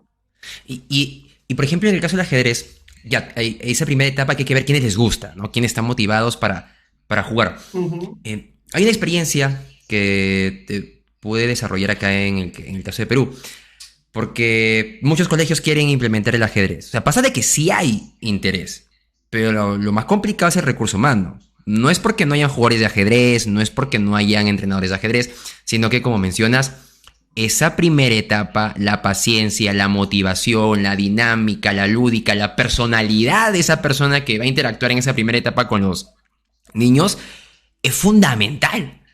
Y por más que llegue alguien con conocimientos técnicos, sin esas habilidades blandas, al final, en vez de obtener estudiantes motivados, entiendes estudiantes que vuelven a crecer con ese paradigma de que el ajedrez ¿Es aburrido? Es aburrido. Es aburrido. Y mataste ese colegio para que pueda incorporarlo. Esa es la primera debilidad que sí siempre se puede apreciar. Entonces, es cierto que estos chicos, algunos ya están incentivados, bueno, cuentan con ese incentivo para aprender y otros no. ¿Qué es lo que yo hice? Busqué transversalizar un poco ese conocimiento del ajedrez. Ok, ¿quieren implementar ajedrez? Va. Como curso lectivo, no hay problema. Pero la meta es que el ajedrez no sea el fin, sino el medio para en ese curso lectivo. Si el profesor enseña ajedrez, 20% de los niños van a estar contentos. Sí, ya voy a aprender y voy a mejorar. El otro 80% va a decir, ¿para qué estoy acá aprendiendo ajedrez? No me gusta o no estoy interesado. Entonces, el ajedrez se la excusa ¿en qué sentido? En que una primera etapa, dependiendo de los grados, en inicial, por ejemplo, aprenden el ajedrez, pero usando sus fichas, en donde colorean, mejoran ciertas habilidades en lo que es identificar colores, recortar y demás. En los primeros grados de primaria ya transversalizan con la geometría, con lo que es el plano cartesiano y demás. De repente en secundaria empiezan a tocar el tema de la Revolución Francesa y hablan un poco acerca de Philidor y te comparto un tema de ajedrez, pero hey, vamos desarrollando temas que están paralelos a lo que tú estás viendo. Y luego, de esa manera, pues puedes llegar de manera más efectiva en la experiencia que he podido apreciar a los niños. Y el otro punto es la competencia, que ese espacio se debe transversalizar. El ajedrez no debe ser el fin, sino la excusa para en esa primera etapa. Y lo segundo es la competencia, que al final de ese curso o en el transcurso de ese curso debe haber un espacio para que jueguen. Al comienzo muchas veces pasa, y no sé si lo has podido ver en tu experiencia, que la mitad no quiere jugar porque no sabe, no es bueno, porque simplemente no le interesa. Pero cuando esa práctica no la haces libre, sino de repente durante toda la primera parte, bimestre, trimestre del curso, lo pones como un torneo, el tener una micrometa o una meta, un objetivo, un logro alcanzable, hace que la competencia se vaya generando. Y poco a poco se va incentivando esa práctica del ajedrez y ese porcentaje de estudiantes que no estaban tan motivados al principio, de pronto cambia el chip. Ese es, por ejemplo, un proceso, un método que de cierta manera he tratado de realizar acá en Perú. ¿Cómo lo ves tú con tu experiencia? Ese método está excelente. Ahora, cuando te decía de primero mirar a quién le gusta y todo lo demás, estoy hablando desde el punto de vista deportivo, desde escuelas de iniciación, de ajedrez y eso. Ya, el tema ajedrez escolar puro es otro cuento. Porque si a ti te contratan como entrenador de ajedrez, profesor, instructor, tenés que tener a los chicos casi que gústele o no, porque todo el curso va a haber la clase de ajedrez. Sí. Entonces, ahí en ese punto, toda esa estrategia que estás utilizando es maravillosa. Dígame que es súper buena, veo que es un especialista en el tema, porque hay que ir enamorando. Ahora, del tema de escuela de iniciación que yo hablaba, puede que tengamos gente que en el momento no le gusta mucho el ajedrez, pero uno los puede ir enamorando. Y en el colegio, en el aula, funciona así. Hay que enamorarlos, hay que tener la parte transversal en diferentes áreas, matemáticas, geografía, historia. Yo mismo fui profe de historia del ajedrez un tiempo y es divertido. Claro. Usted relaciona la época con el jugador y entonces quizás pueden haber algunos que no les gustaba al principio y que ahora son grandes maestros. Pueden haber algunos. Deben ser menos, pero alguien los enamoró del ajedrez. Y esa función que cumples y que cumplen muchos colegas de enamorar es vital. Entonces, cuando usted sea un administrativo, llámese presidente de la Federación Peruana o haga parte del comité y quieran hacer algo que se llama un plan estratégico, para mí uno pensaría, ¿el primero es el huevo o la gallina? ¿No? ¿Cuál hacemos primero? Claro. Para mí es fundamental primero capacitar entrenadores, instructores y padres. Y ya después ahí sí el tema de los deportistas, porque solamente nos concentramos en que el deportista mejore y que dé resultados, pero no nos concentramos en cómo vamos a capacitar a los entrenadores. Los entrenadores e instructores muchas veces somos la última opción por allá atrás y casi no tenemos opciones realmente de capacitarnos. Entonces, algo muy importante es poner entrenadores como tú, por ejemplo, instructores que tengan mucha experiencia y sean muy buenos y hagan cursos de capacitación de esos instructores, profesores, para enseñarles motivación y pedagogía. y algo de ajedrez, porque el ajedrez, como dices, es el medio. Y deben haber otros especialistas en educación intermedia que estén ahí, y Claro. deben haber otros de alto rendimiento que capaciten. No va a ser un curso de instructores para todo el mundo, bueno, ese genérico sirve, pero hay que identificar quién es bueno para cada cosa. Como te digo, en el caso mío, puedo dar 2, 3 pasos, pero si me ponen en rendimiento, pues me va a ir mejor. Claro, por los niveles hay que identificarlo, ¿no? Y he visto que sí es la debilidad quizá que hay y que hay que desarrollarla en sí. De verdad, maestro, la charla ha estado muy interesante, es bastante tema y creo que un punto a resaltar es esas puertas que ha abierto usted. Porque ese paradigma todavía está impregnado del asociar el nivel ajedrecístico con el nivel de entrenador que uno puede llegar a ser. O la limitante que tiene uno con el nivel de jugador de ajedrez con el nivel de entrenador. Y creo que es un paradigma que usted ya empezó a romper ahí en su país y que creo que con este espacio también va a permitir romperlo. Y no solamente dentro de la demanda o de la visión externa que tengan las personas que acudan a entrenadores, sino también de futuros entrenadores. Yo sé que hay muchos deportistas de ajedrez que en su momento de repente no llegaron a un elo alto, o a una fuerza alta, o no fueron campeones, pero que tenían o que tienen la pasión, las ganas de ser entrenadores, les gusta enseñar, les gusta la investigación, que creo que es un valor importante dentro de entrenamiento, y que al ver o escuchar estos logros que se están teniendo de parte suya, pues pueden decir, ok, el no tener ese elo, el no tener esa fuerza, el no haber llegado quizá a ser campeón como los que tienen en estos momentos, no es una variable limitante o que me quite la posibilidad de ser un buen entrenador de ajedrez al futuro. Claro, y créeme que para mí o sea, últimamente incluso me está gustando más, bueno, ambas cosas, el tema de capacitar entrenadores. Y, y siento que me hace muy feliz saber que hay muchos colegas que vienen atrás, que dicen, no, si este Lotero pudo, yo también puedo y lo puedo superar. Y para mí sería maravilloso que me supere mucha gente y que podamos romper este paradigma. Y en todo lo que yo les pueda ayudar con mucho gusto. Yo tengo ahí mi Facebook, me escriben colegas, me preguntan cosas y yo interactúo con todos. Si les puedo enviar información, bien pueda, llévese todo lo que les sirva y compartimos. Y si ya, también hay de los que me escriben, profe, yo creo que esto por aquí que estás diciendo no es así. Yo, bueno, perfecto, lo cambiamos si es necesario, porque uno tiene que ser flexible, uno no se las sabe todas. Entonces, creo que si como persona venimos a este mundo y no aportamos nada a la sociedad, prácticamente no hicimos nada. Entonces quiero cerrar pues como con eso, con el tema de que debemos mejorar en conjunto y aportarle a los demás colegas, entrenadores y a todas las personas que requieran ayuda en algún momento. Eso es, profe. Y Un trabajar gusto en estar por equipo. acá. Sí. Exacto, sí, sígame invitando si necesita que hagamos una segunda parte para tocar otros temas, con mucho gusto. Yo creo que sí, yo creo que en este podcast que lo compartamos con muchas personas, muchos deportistas incluso creo, hay comunidades de deportistas que van a estar bastante interesados en, ok, y esas metodologías, esos métodos que no tenemos el alcance para poder conseguirlo de repente en algunos entrenadores o que no tenemos el tiempo, pues va, de manera individual podemos ir formándola y poder avanzar, ¿no? Y ver qué tan ordenados estamos en nuestro proceso de aprendizaje.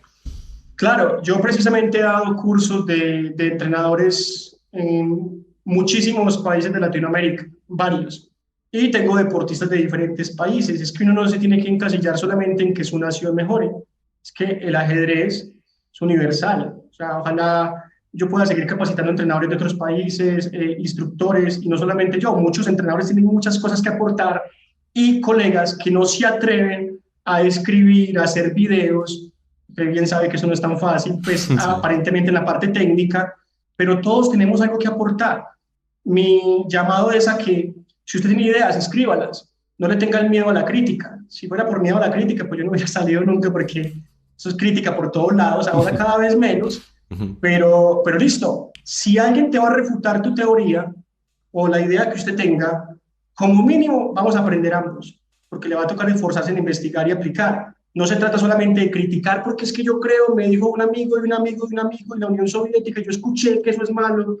No, inténtelo, compruébelo, investigue, ponga a prueba el método, y si no le funciona, me manda esos resultados y crecemos ambos. Entonces, de eso se trata.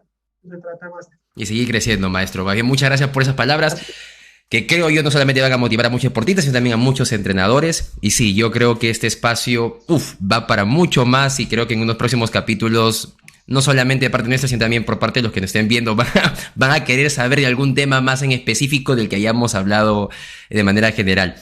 Gracias de nuevo por aceptar la invitación y bueno, ya nos estamos viendo ya en otro capítulo de este podcast. Nos vemos y muchas gracias, maestro. Hasta luego. Que esté muy bien, hasta luego.